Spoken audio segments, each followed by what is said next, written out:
میں نے بہن کلثوم سے کہا، اے بہن آہستہ قدم رکھو، یہ دونوں یتیم سو رہے ہیں، ایسا نہ ہو قدم کی آواز سے چونک پڑیں۔ جب قریب پہنچی تو دیکھا کہ ان پھول کے رخسار زرد ہو گئے ہیں اور کچھ خاک اڑ کر ان کے منہ میں بھر گئی ہے اور آنکھوں میں ہلکے پڑ گئے ہیں۔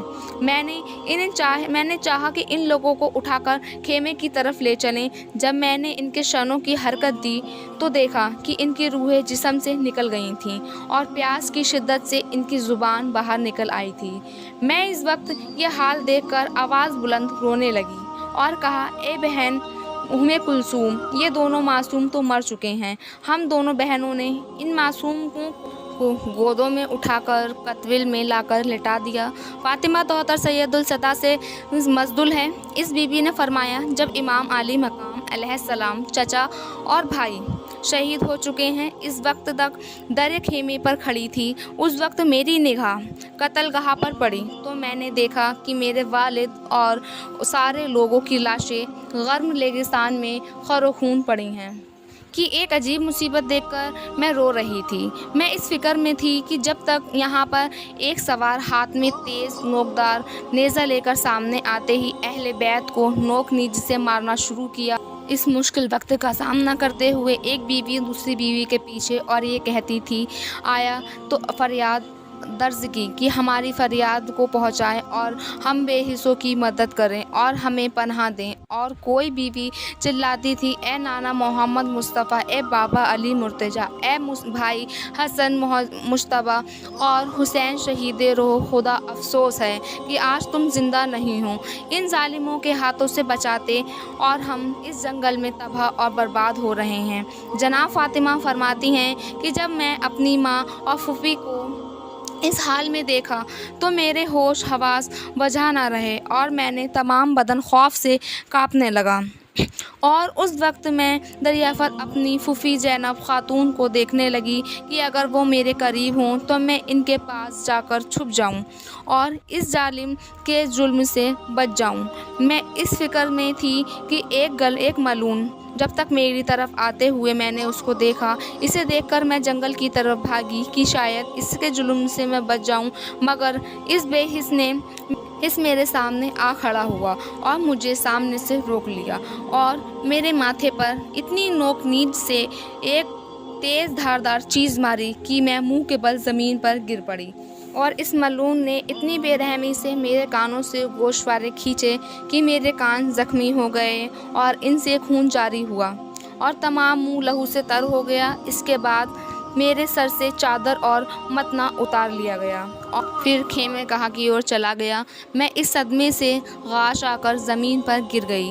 تھوڑی دیر کے بعد جب مجھے غاش سے افاقہ ہوا تو دیکھا کہ پھوپھی زینب میرے سرہانے بیٹھی ہوئی رو رہی ہیں اور مجھ سے فرمایا کہ اے بیٹی اٹھو اور چلو، دیکھو کہ تمہاری بھائی اور بہنیں زین العابدین پر کیا گزری۔ تو میں نے کہا کہ پھوپھی اماں کیا اٹھوں، ایک ملعون میرے سر سے چادر مکنا اتار کر لے گیا اور مجھے شرم آتی ہے کہ میں ان نامحرموں کے سامنے برہنہ کس طرح پھروں۔ اگر آپ کے پاس کوئی چادر ہو تو برائے مہربانی عنایت کیجیے کہ میں ان نامحرموں سے سر اور منہ چھپا لوں۔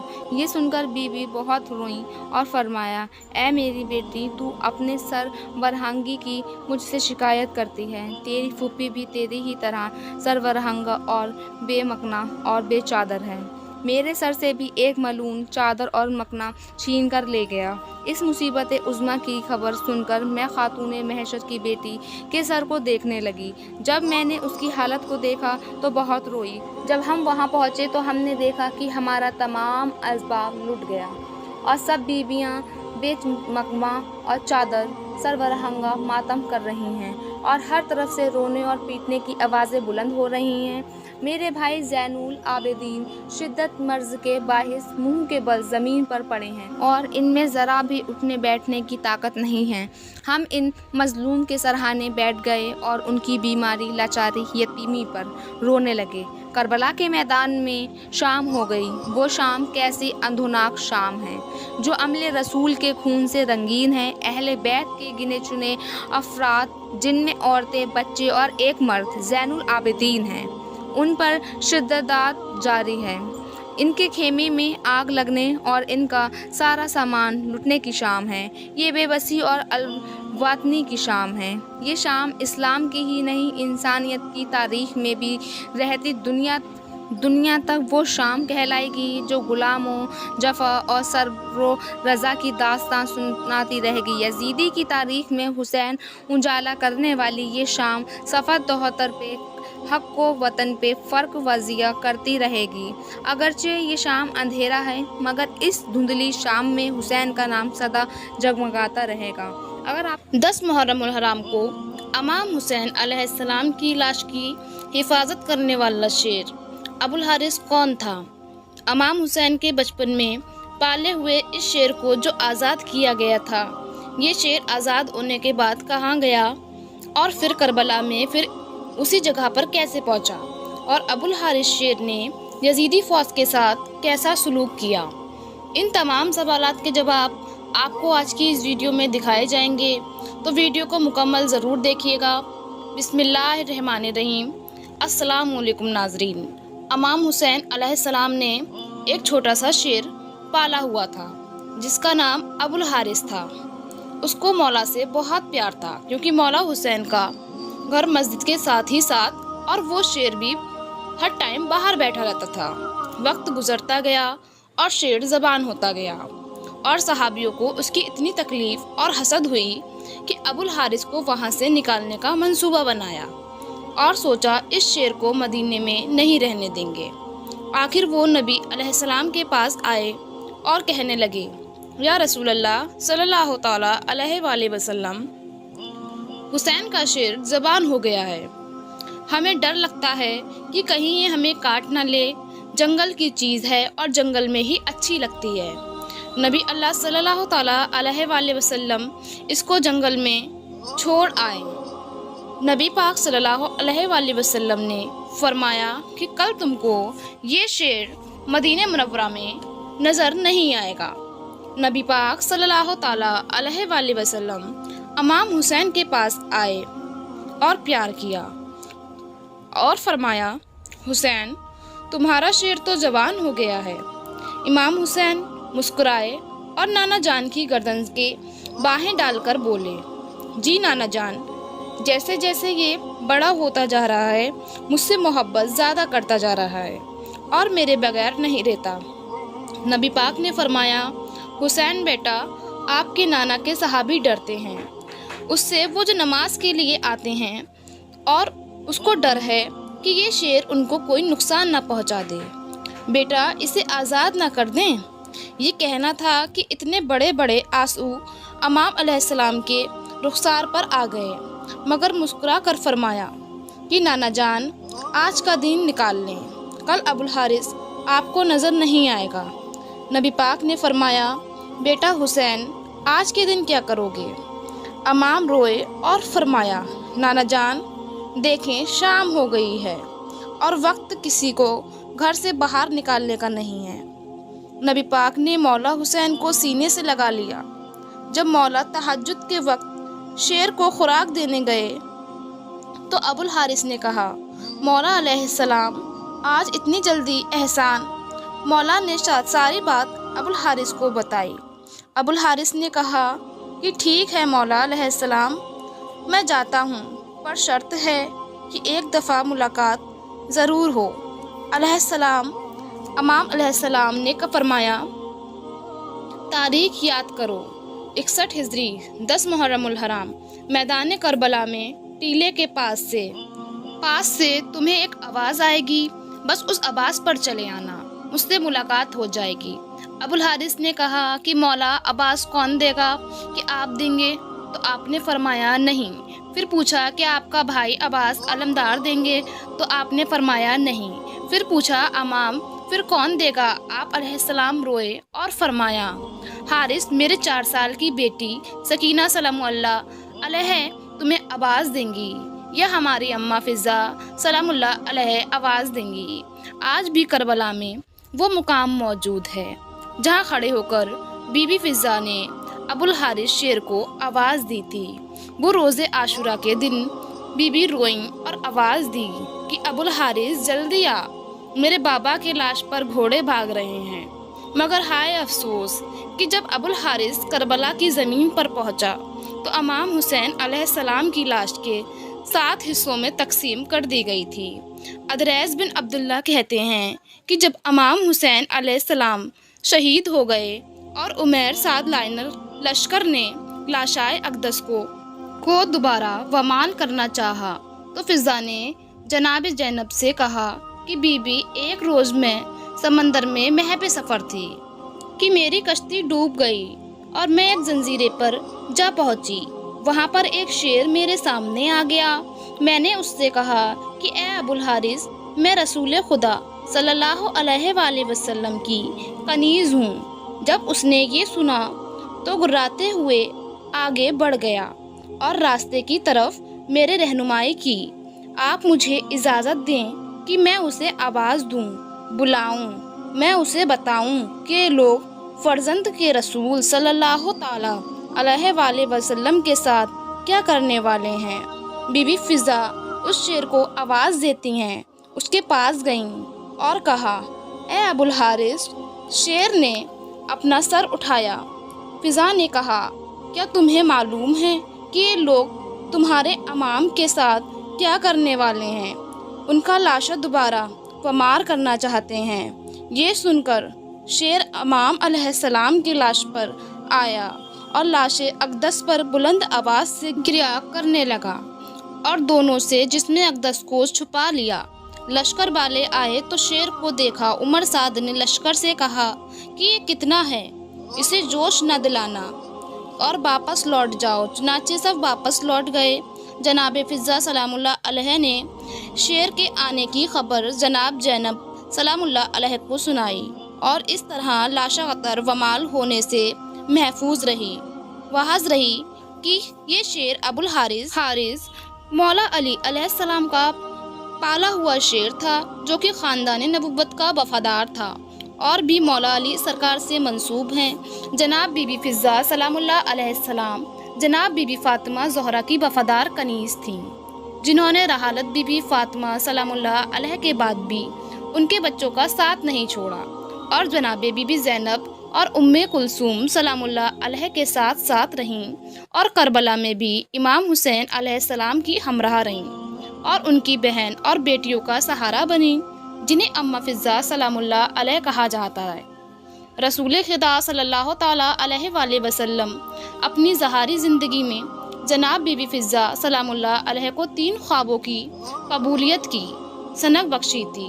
واقعہ کربلا پیش آنے سے قبل وہ دعائیں مانگ چکی تھیں اور ان کی تیسری دعا جو انہوں نے واقعہ کربلا کے لیے سنبھال رہی تھی، لاشائے امام حسین علیہ السلام کو ایک بار ومال کے بعد دوبارہ ومالی سے بچانے کے لیے ابوالحارث یعنی شیر فضا